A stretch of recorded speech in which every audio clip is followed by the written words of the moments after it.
On today's program, we look at what makes some secondary schools stand head and shoulders above other schools. We talk with a man noted for his work with death and grief, especially as it relates to children. And a Ball State economist tells us about the costly effects of absenteeism on American consumers. Dr. Dorothy Shipman, Ball State University professor of elementary education, has recently looked at several exemplary secondary schools. And we would like to know first, Dr. Shipman, what is an exemplary secondary school? I would say that is a school whose major purpose is to help youngsters learn so they can be contributing members to our society. This is a program that was initiated by the Department of Education? Yes, it was, yes. By the Secretary of Education. That's exactly right. And you're a member of that commission. You make actual on-site visits to these schools. What do you find? Yes. Oh, many, many exciting things when you go to these schools. I would like to say probably the most impressive thing that I saw when I went to these schools was good, solid teaching. There are many other factors, but I think that's probably the baseline. You walked into classrooms and the students were active. They were excited about what was going on in the classroom. The teacher was excited about the subject.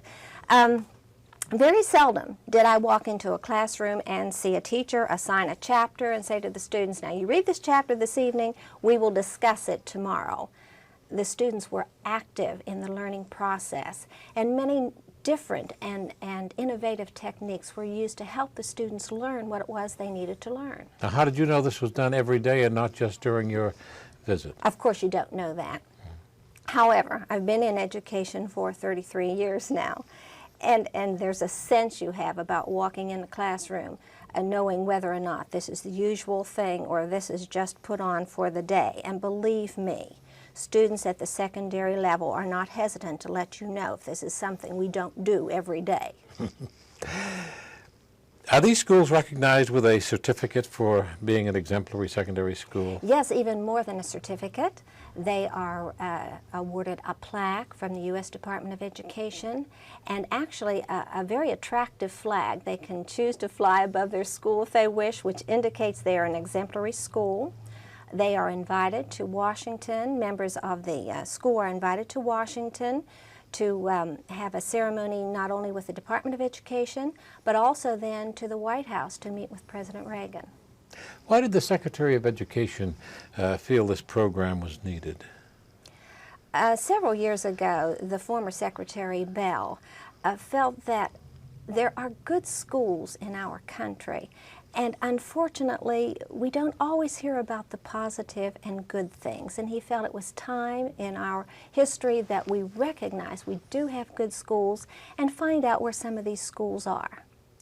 In your opinion, as a member of the Commission for many years now, would you say exemplary schools are the exception or the rule?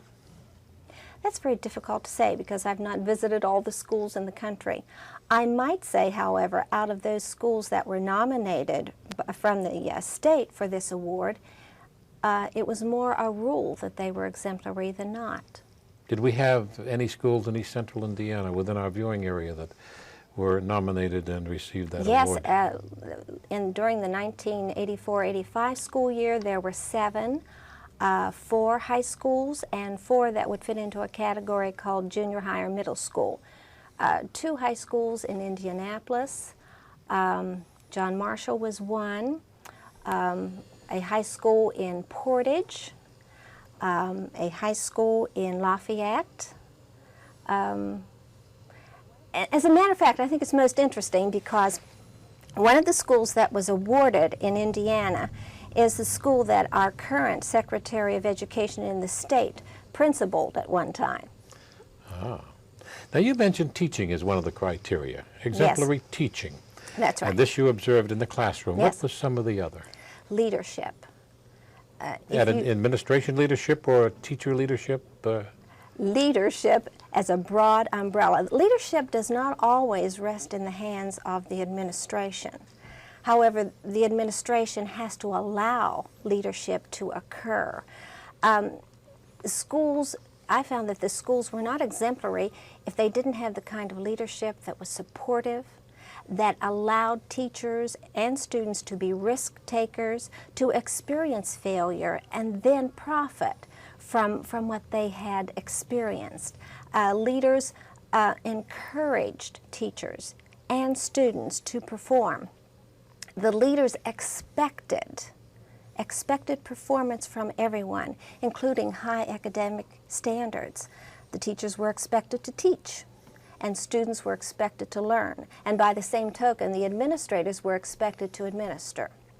So we do have those standards in the schools, and perhaps some of the criticism we hear that is directed against a secondary education is unjust. Yes, I would say so, at least in these exemplary schools, that's true. How about the other schools, the ones that might be just below exemplary or our average school?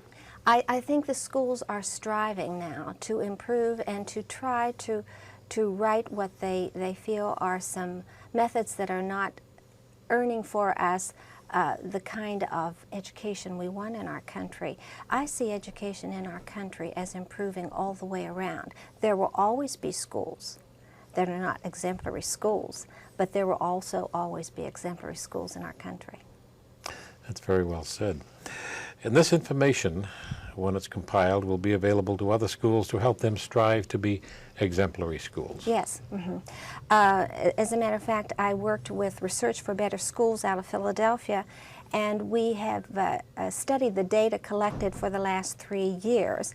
This will come out in written form shortly, and we will also have some computer programs available that schools might be able to access. Thank you very much. You're welcome. Dr. Dorothy Shipman, Professor of Elementary Education at Ball State University, talking about exemplary schools.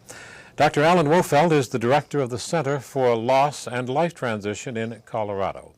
A Ball State graduate, he presented a workshop at Ball State University on death and grief.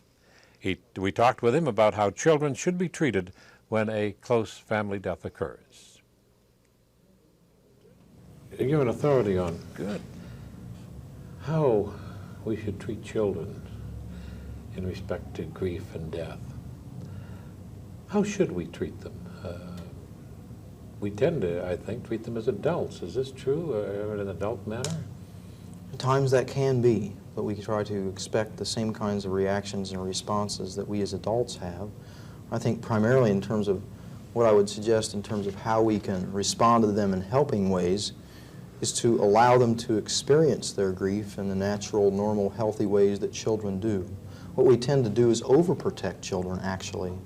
In this death-avoiding, death-frightened society that we live in, we tend to, out of our own efforts to protect ourselves as adults, our thinking is oftentimes that if we can prevent the child from experiencing those emotions, that we're somehow helping them, when in fact we're actually preventing them from doing what they need to do if we don't allow for the expression of their grief. Children do in fact grieve.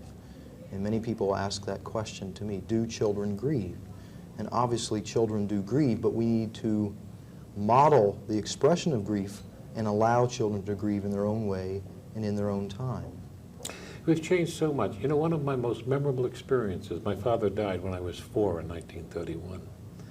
I wasn't, and the funeral was from the home, as was the practice in those days. I wasn't allowed to go to the funeral. We had a babysitter. The only thing I can remember is looking out the window and seeing the caisson with his flag-covered casket and the soldiers. He had a military funeral. And I was pulled away from the window and told I was not supposed to look at that. That's all I can remember.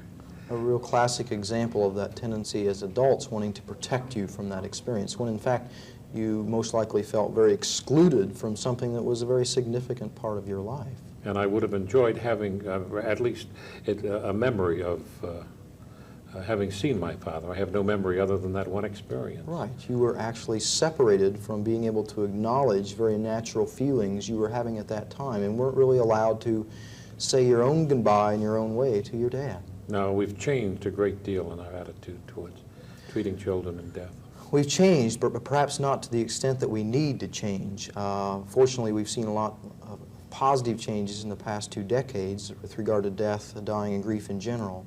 However, my own philosophy and what I talk about throughout the country is the need to continue to work toward change. And the change in the sense of being more open, being more honest, including children in the rituals that surround death that you referred to, and helping death become more of a part of life, not excluding or protecting children from the experience, but instead involving them and creating with them what I call a helping, healing relationship that helps them move toward reconciling themselves to the loss that they've experienced. Shouldn't our society be more conditioned to accept death? Don't we actually reject it and refuse to accept it?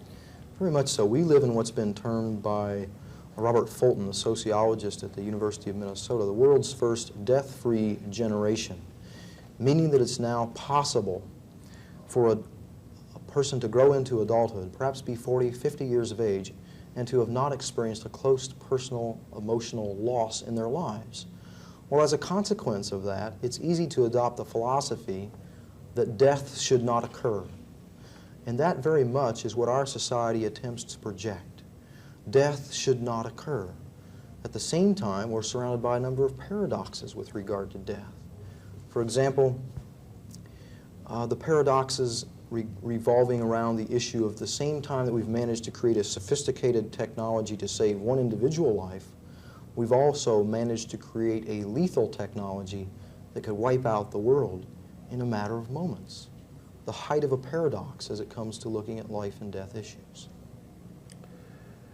During the, immediately following the tragedy that occurred with our space venture and the loss of the astronauts, you were contacted by the national media in connection with the handling of grief on the part of school children because of Mrs. McAuliffe and her school children.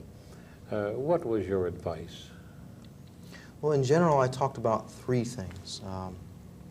Tolerability, accessibility, and eventual acceptability. Maybe I could briefly talk about each. Tolerability in the sense of allowing children and adults to just simply, at this point in time, tolerate the feelings that they're having.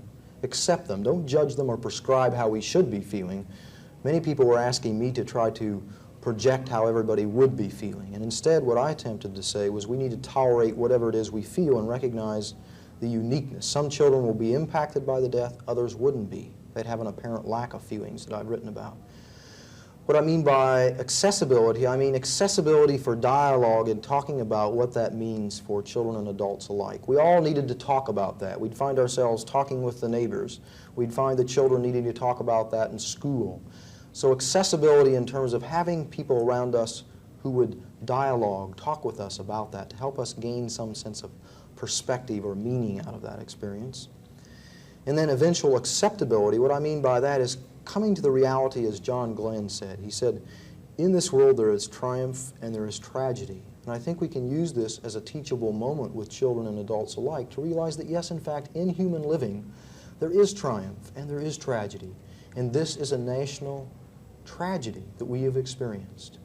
But we have to learn to, one, tolerate it, provide accessibility to each other, to talk about it, and eventually learn to reach acceptability. Yes, it's happened, but we'll go on and we'll have other triumphs in space and in mankind as a whole. Maybe this pertains to that grief that people who knew Mrs. McAuliffe feel. They had a showing of the space film in her hometown of Concord to raise funds for a scholarship, and only 75 people showed up. That would be very natural that that might occur at this point in the process of their grieving. They're not ready to go and see anything about space right now.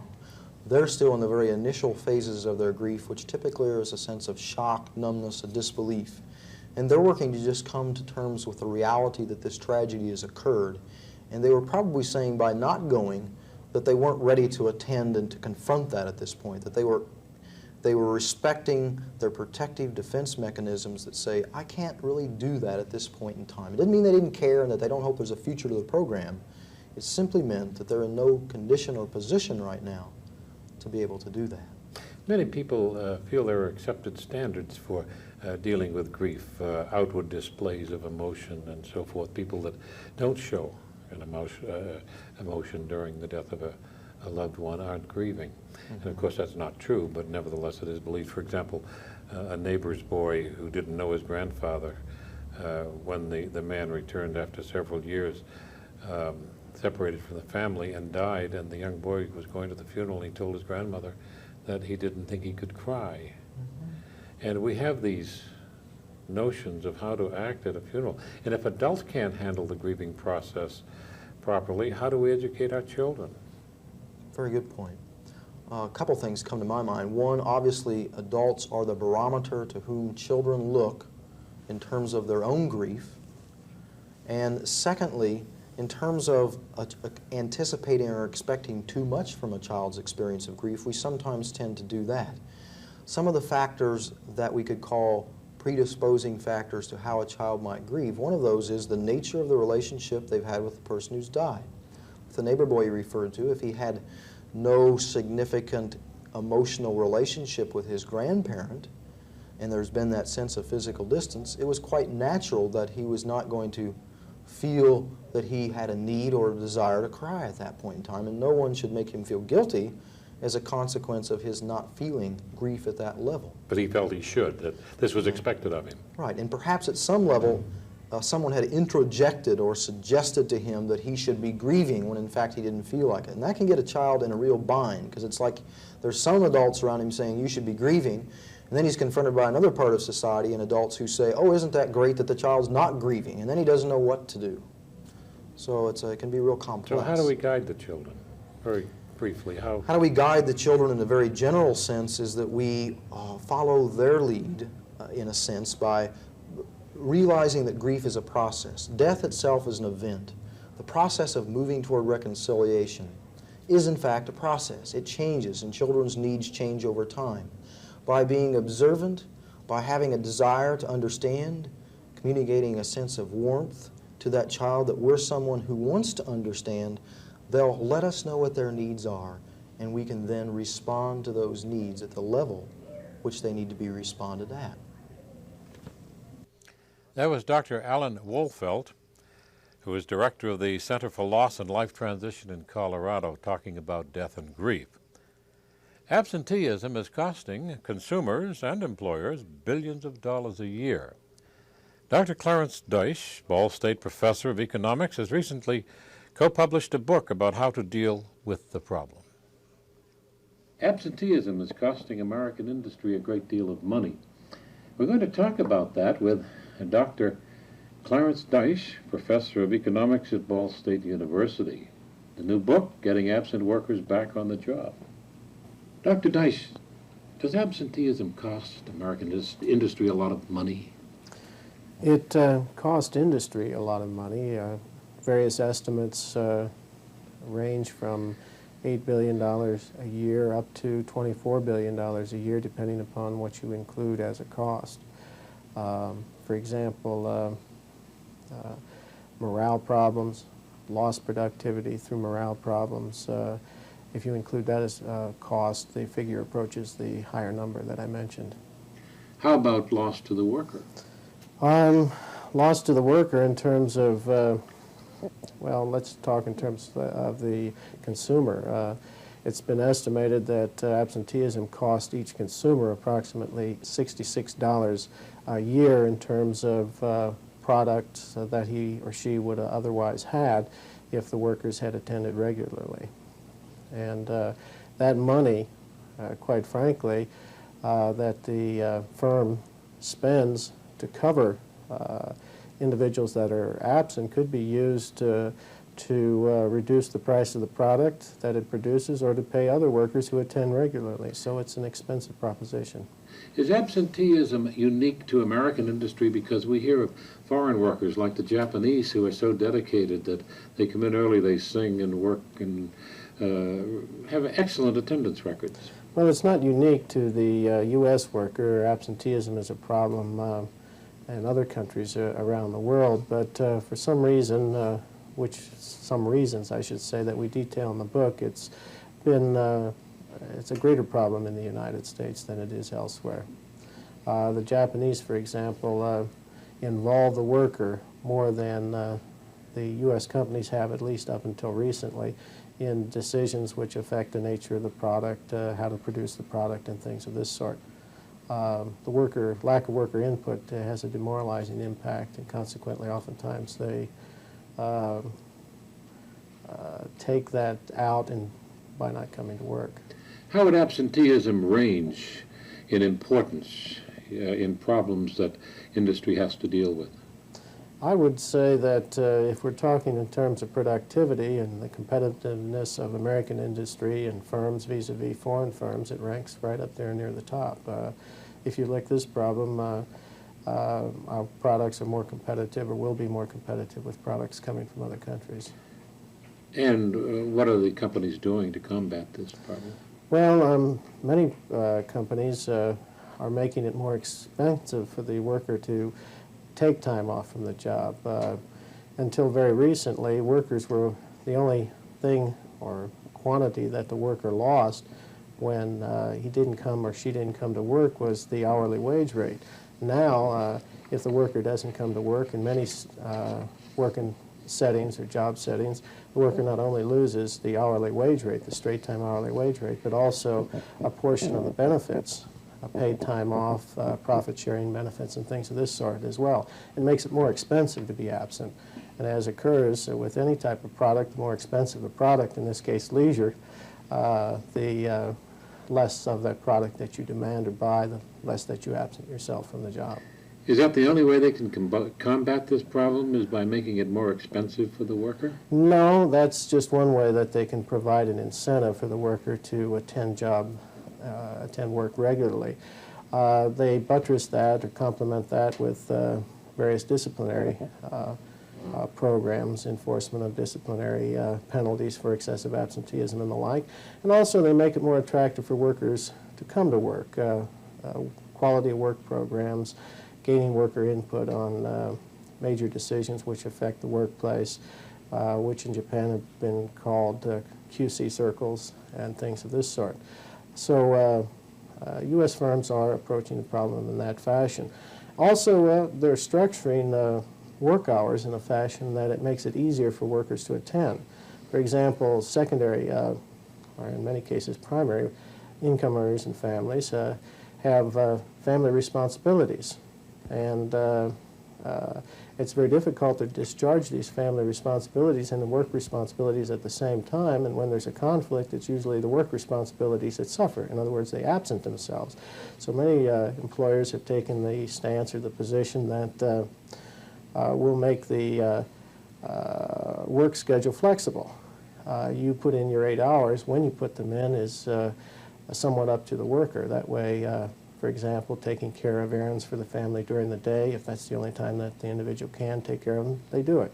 It's been called flexi time, or flexible working schedules. And Jack Swart here at Ball State has been a pioneer in that in that area. How can you schedule a production line with flexi time?